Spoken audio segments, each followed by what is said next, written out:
जीत ले हम सारी दुनिया। बीच हमें आज बोने दो, रोज उसे थोड़ा बढ़ने दो। छू लेंगे आकाश हम, मन के विचार हकीकत बने। सिद्धि फल से आनंद देंगे, कोशिश कर बढ़े, सोच बुलंद करे।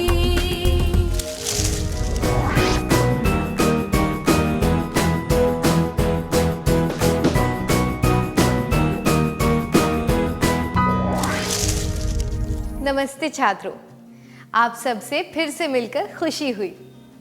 पिछले सत्र में हमने सीखा था कि धैर्य क्या होता है।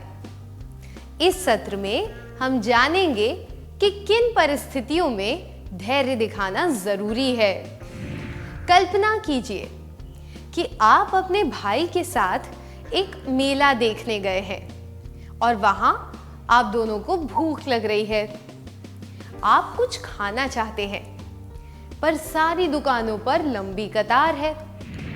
आप क्या करेंगे? क्या आप इस दृश्य का अभिनय करके दिखा सकते हैं?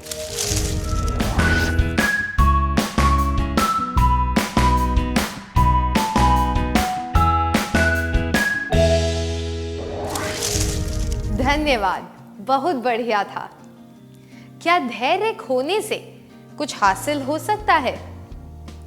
अगर हम अधीरता में वहां से चले जाएं, तो जब तक कोई दूसरी दुकान ना दिखे तब तक हमें भूखा रहना पड़ेगा। जब परिस्थितियों पर हमारा कोई बस ना हो, तब धैर्य से काम लेना पड़ता है। चाहे किसी कतार में खड़े रहना हो या फिर बाग में फूल खिलने या फल आने का इंतजार करना हो, दोनों ही परिस्थितियों को हम बदल नहीं सकते। इसलिए विनम्रता के साथ धैर्य दिखाने में ही भलाई है।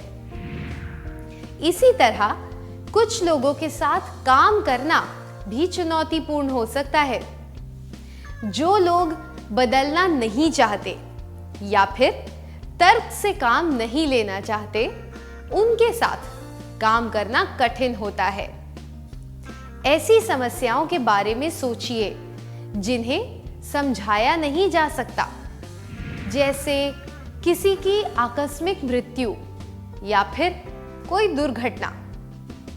कभी-कभी जीवन हमारे साथ अन्याय करता है।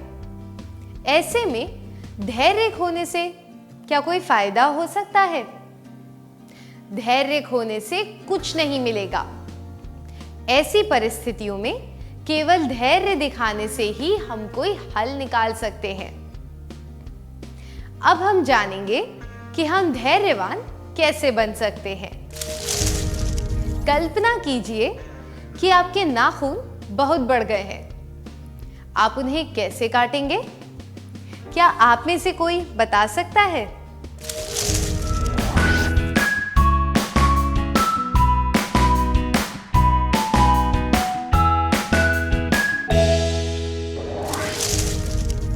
धन्यवाद। आपको यह काम धैर्य से करना पड़ता है। अगर आप धैर्य खो देंगे तो आपकी उंगलियों पर चोट लग सकती है। हमें यह गलतफहमी होती है कि सारे काम जल्दी और फटाफट होने चाहिए, इसलिए हम अधीर हो जाते हैं। हम में से कुछ लोग बहुत फुर्तीले होते हैं और कई लोग जरूरत से ज्यादा फुर्तीले। ऐसे स्वभाव के कारण हम तुरंत काम खत्म करना चाहते हैं और धैर्य खो बैठते हैं। पूरी जागरूकता के साथ और थोड़ी धीमी गति से काम करने से तनाव कम होता है।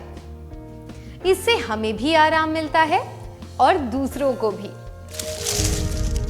धैर्यवान बनने के लिए हमें जरूरत के अनुसार धीमा हो जाना चाहिए। आइए एक और परिस्थिति के बारे में बात करते हैं। आप एक फुटबॉल टीम के कप्तान हैं।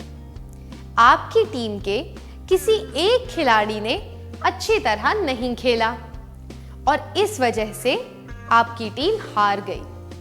आप क्या करेंगे? क्या आप में से कोई 2 छात्र आगे आकर इसका अभिनय करके दिखा सकते हैं?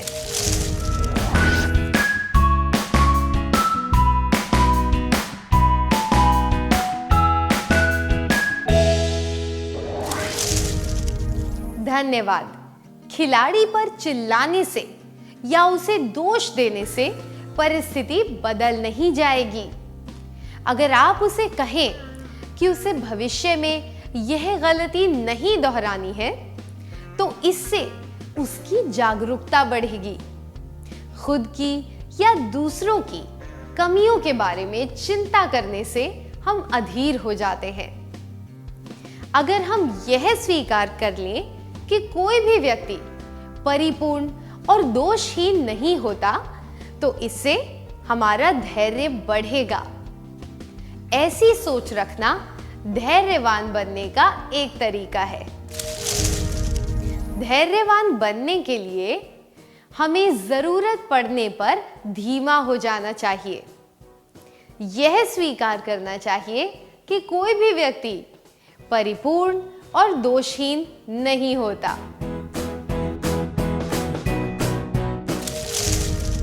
अब हम अगली परिस्थिति पर ध्यान देते हैं।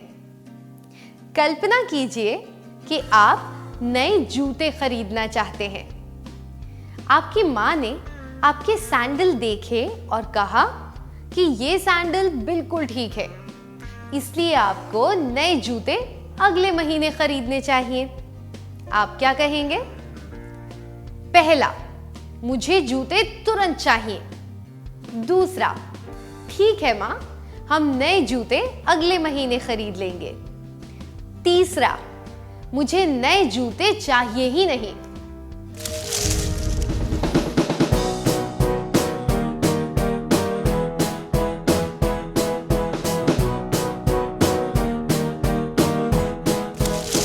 गुस्से में यह कहना कि आपको जूते तुरंत चाहिए और रूठ कर यह कहना कि आपको जूते चाहिए ही नहीं, ये दोनों बातें अधीरता दर्शाती हैं। किसी इच्छा को कुछ समय के लिए टाल देना ही उचित होगा। 1 महीने के लिए इंतजार करने का मतलब है आप अपनी मर्जी से इस बात के लिए राजी हो गए हैं। अगर हम इच्छाओं को पूरा करने का इंतजार करना सीख लेंगे तो हम में धैर्य आएगा। धैर्यवान बनने के लिए हमें इच्छाओं को पूरा करने का इंतजार करना सीखना चाहिए। क्या आपने किसी इच्छा को पूरा करने के लिए इंतजार किया है? क्या आप इस अनुभव के बारे में हमें बता सकते हैं?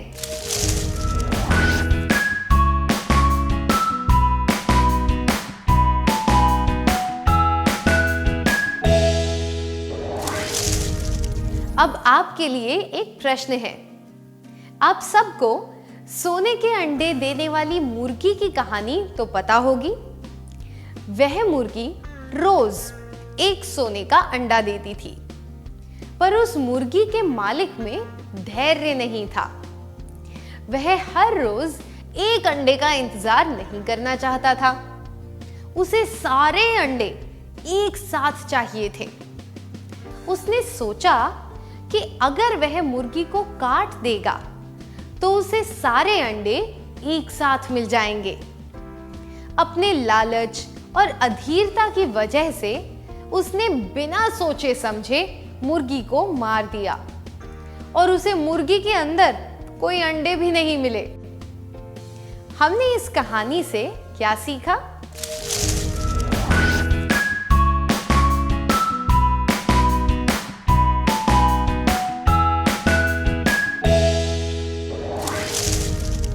जवाब देने के लिए धन्यवाद। हमें जल्दबाजी में काम नहीं करना चाहिए। कुछ करने या बोलने से पहले हमेशा सोचना चाहिए। निर्णय लेने से पहले हर चीज के फायदे नुकसान के बारे में सोच लेना चाहिए। इससे हम में धैर्य बढ़ेगा और हम परेशानी से भी बच पाएंगे। ऐसा करने से बाद में हमें शर्मिंदा नहीं होना पड़ेगा। तो हम कह सकते हैं कि धैर्यवान बनने के लिए हमें जल्दबाजी में काम नहीं करना चाहिए। हर चीज के फायदे नुकसान के बारे में सोचना चाहिए। चलिए अब एक और परिस्थिति के बारे में जानें। कुमुद पूरे उत्साह से एक राज्य स्तरीय हॉकी प्रतियोगिता की तैयारी कर रही थी। वह मैच के एक दिन पहले बीमार पड़ गई और प्रतियोगिता में भाग नहीं ले पाई। अगर आप कुमुद की जगह होते तो आपके मन में कैसे विचार आते? क्या आप यह सोचते कि आपकी सारी तैयारी व्यर्थ गई, या आप यह सोचते कि यह बीमारी प्रतियोगिता के बाद भी आ सकती थी, या फिर आप सोचते कि मुझे अपनी तबीयत पर ज्यादा ध्यान देना चाहिए ताकि मैं अगली प्रतियोगिता में भाग ले सकूं?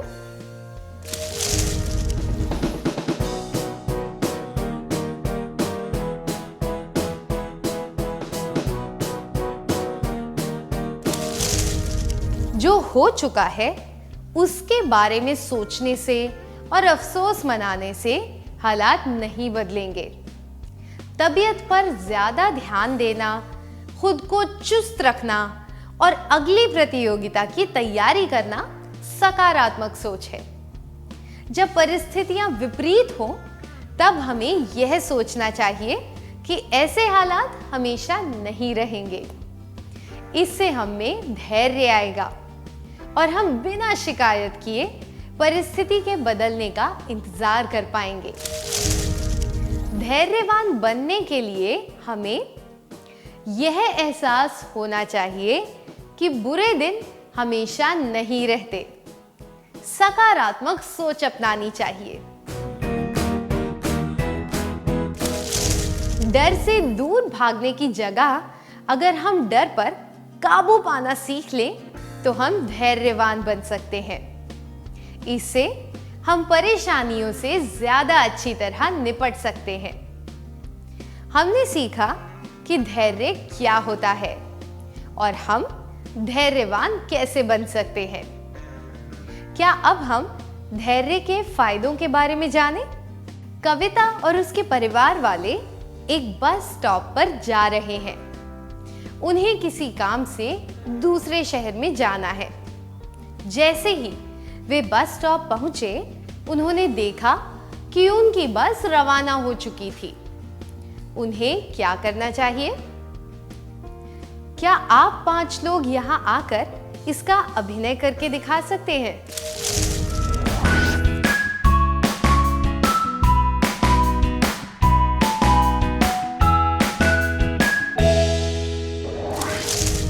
धन्यवाद। कई लोग बस को छूटता हुआ देखकर परेशान हो जाते हैं। वे दौड़कर बस पकड़ने की कोशिश करते हैं या फिर एक दूसरे को दोष देना शुरू कर देते हैं। ये सब अधीरता की निशानियां हैं। ऐसे कठिन समय में धैर्य दिखाना बुद्धिमत्ता की निशानी है। धैर्य का सबसे बड़ा फायदा यह है कि धैर्य दिखाते समय हमारा खुद पर पूरा काबू होता है। अधीरता की वजह से कई भावनात्मक बदलाव आते हैं, जैसे कि गुस्सा, एक दूसरे को दोष देना इत्यादि। अगर हम धैर्य रखेंगे तो हमारा तनाव कम होगा और हमें घबराहट भी नहीं होगी। तनाव कम होने से हम ज्यादा सुखमय और तंदुरुस्त जीवन जी सकेंगे। धैर्य रखने से हम ज्यादा बुद्धिमान होते हैं, खुद पर काबू रहता है, तनाव कम होता है और हम सोच समझकर निर्णय ले पाते हैं। धैर्य रखने से हम कोई भी काम जल्दबाजी में नहीं करते। कोई भी फैसला जो सोच समझकर लिया गया हो, वह जल्दबाजी में लिए गए फैसले से अच्छा होता है। इसलिए धैर्य रखने से फैसले लेने में मदद मिलती है और उसका परिणाम भी अच्छा होता है। धैर्य का मतलब है सहनशीलता दिखाना और लोग जैसे भी हों उनको उसी रूप में स्वीकार करना। करुणा और संवेदना धैर्यवान लोगों की निशानियां हैं। इसलिए जिन लोगों में धैर्य होता है वे रूखा व्यवहार नहीं करते, ना ही चिढ़ते हैं। इस वजह से उनके रिश्ते भी हमेशा मजबूत बने रहते हैं। धैर्य के फायदे: बुद्धिमत्ता, खुद पर काबू, तनाव में कमी, सोच समझकर निर्णय लेना, अच्छे रिश्ते। अब इस परिस्थिति पर नजर डालिए। आप एक लंबी कतार में खड़े हैं। आपने देखा कि कुछ लोग कतार में कहीं भी घुसकर अपना काम पूरा कर रहे हैं। आप क्या करेंगे? क्या आप में से 5 छात्र आगे आकर इस दृश्य का अभिनय करके दिखा सकते हैं?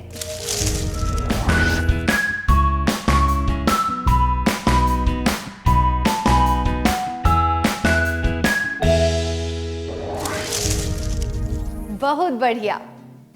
आप कतार तोड़ने वालों को विनम्रता से समझाएंगे कि ऐसा नहीं करना चाहिए। उनकी तरह कतार तोड़ने का मतलब होगा अधीर हो जाना और अनैतिक व्यवहार करना। अगर आप चुप रहेंगे तो इसका मतलब है कि आप अपने हक के लिए लड़ना नहीं जानते। चुप रहने को आपकी कमजोरी के तौर पर देखा जाएगा। ऐसी कहावत है कि किसी भी चीज की अति नहीं होनी चाहिए।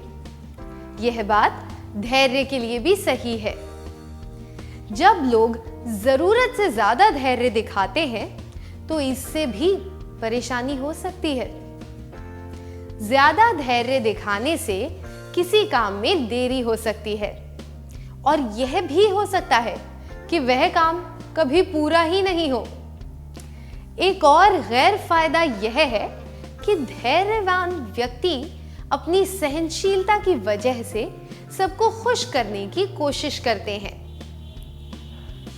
पर सबको खुश करने की कोशिश में कोई ना कोई महत्वपूर्ण चीज छूट ही जाती है। जब ऐसे लोग धैर्य से सुनते हैं तो ऐसा प्रतीत हो सकता है कि वे सब की बात से सहमत हैं। इसलिए जरूरत से ज्यादा धैर्यवान लोगों का हर कोई फायदा उठाना चाहता है। धैर्य से काम लेते वक्त हमें सावधान रहना चाहिए, क्योंकि जरूरत से ज्यादा धैर्य दिखाने से काम बिगड़ भी सकता है। जरूरत से ज्यादा धैर्य दिखाने से काम में विलंब आ सकता है या फिर काम रुक सकता है। सबको खुश करने की कोशिश की जाती है। आत्मसम्मान को ठेस पहुंच सकती है। लोग आपका फायदा उठाने लगते हैं। आशा है कि आप सब भी धैर्य रखना सीख लेंगे और सोच समझकर धैर्य से काम लेंगे। क्या अब हम आज के सत्र का सार संक्षेप कर लें?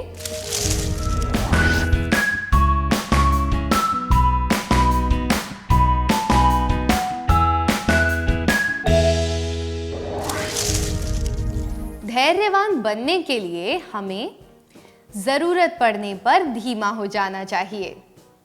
यह स्वीकार करना चाहिए कि कोई भी परिपूर्ण और दोषहीन नहीं होता। इच्छाओं को पूरा करने के लिए इंतजार करना सीखना चाहिए।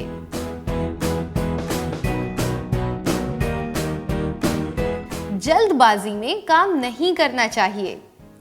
हर चीज के फायदे और नुकसान के बारे में सोचना चाहिए।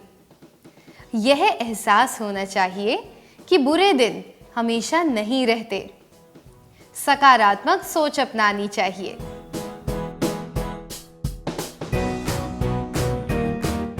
धैर्य के फायदे: बुद्धिमत्ता, खुद पर काबू, तनाव में कमी, सोच समझकर निर्णय लेना, अच्छे रिश्ते।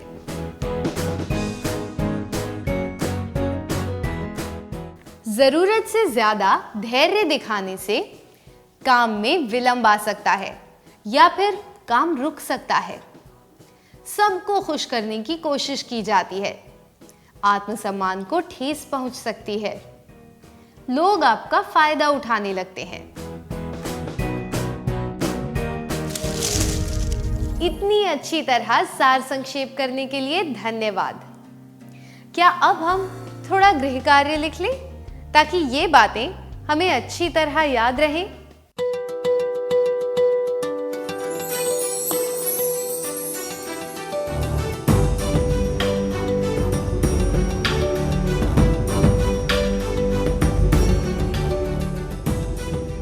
प्रश्न 1, आप अपने छोटे भाई की लिखावट सुधारने में उसकी मदद कर रहे हैं। वह बहुत धीरे धीरे सीख रहा है। आप क्या करेंगे? जवाब: 1, मैं कहूँगा या कहूँगी, मुझे खेद है कि मैंने तुम्हारी लिखावट सुधारने की कोशिश की। 2, मैं कहूँगा या कहूँगी, क्या तुम जल्दी नहीं सीख सकते? 3, मैं इस बात को समझ जाऊँगा या जाऊँगी कि उसे मदद की ज़रूरत है, इसलिए उसकी गति से ही काम करना चाहिए। प्रश्न 2, आप एक व्यस्त सड़क पर साइकिल चला रहे हैं। एक छोटा लड़का साइकिल चलाता हुआ आपसे आगे निकल जाता है और आपको चुनौती देता है कि आप उससे आगे निकल कर दिखाएं। आप क्या करेंगे? जवाब: 1, मैं उसका पीछा करूंगा या करूंगी और उससे आगे निकल जाऊंगा या जाऊंगी। 2, मैं उसे डांट लगाऊंगा या लगाऊंगी। 3, मैं उसकी तरफ ध्यान नहीं दूंगा या दूंगी और अपने हिसाब से साइकिल चलाऊंगा या चलाऊंगी।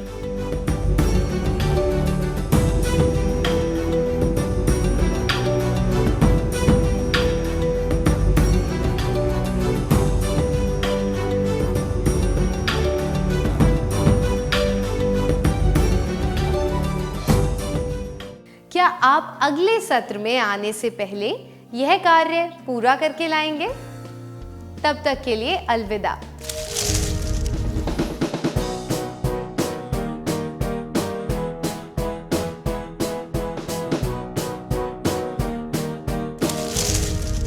नमस्ते छात्रों, क्या हम जवाबों के बारे में चर्चा करें?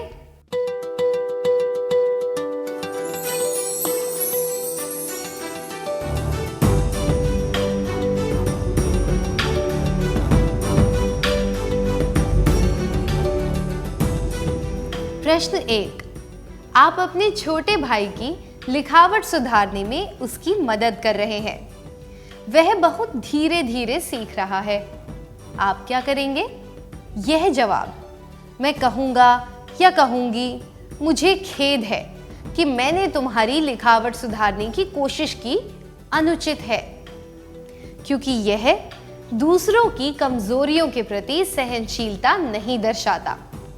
यह जवाब: मैं कहूँगा या कहूँगी, क्या तुम जल्दी नहीं सीख सकते, भी अनुचित है, क्योंकि यह दर्शाता है कि दूसरों की धीमी गति की वजह से आप अधीर हो रहे हैं। जबकि यह जवाब: मैं इस बात को समझ जाऊंगा या जाऊंगी कि उसे मदद की ज़रूरत है, इसलिए उसकी गति से ही काम करना चाहिए, उचित है, क्योंकि इसमें आप यह दर्शा रहे हैं कि आप अपने छोटे भाई की कमजोरी को समझते हैं। इससे यह भी पता चलता है कि आप लक्ष्य को प्राप्त करने के लिए पूरी मेहनत कर रहे हैं। आपने कौन सा उत्तर चुना?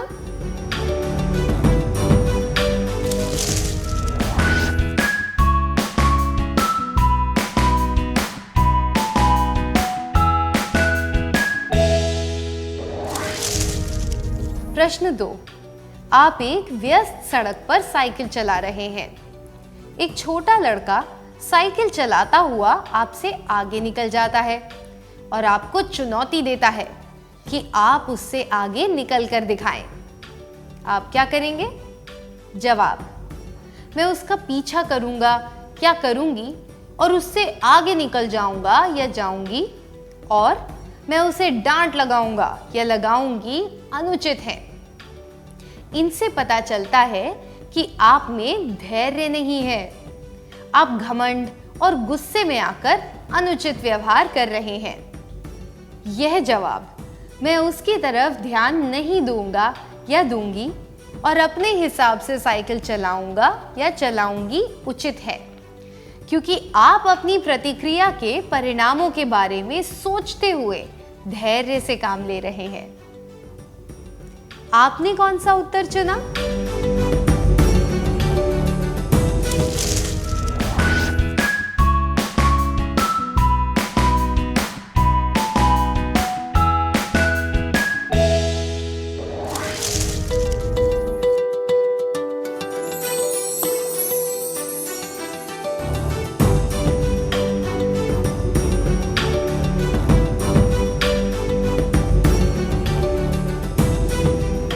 जिन छात्रों ने सही जवाब चुने थे उन्हें बधाई हो। क्या अब हम अगला सत्र शुरू करें?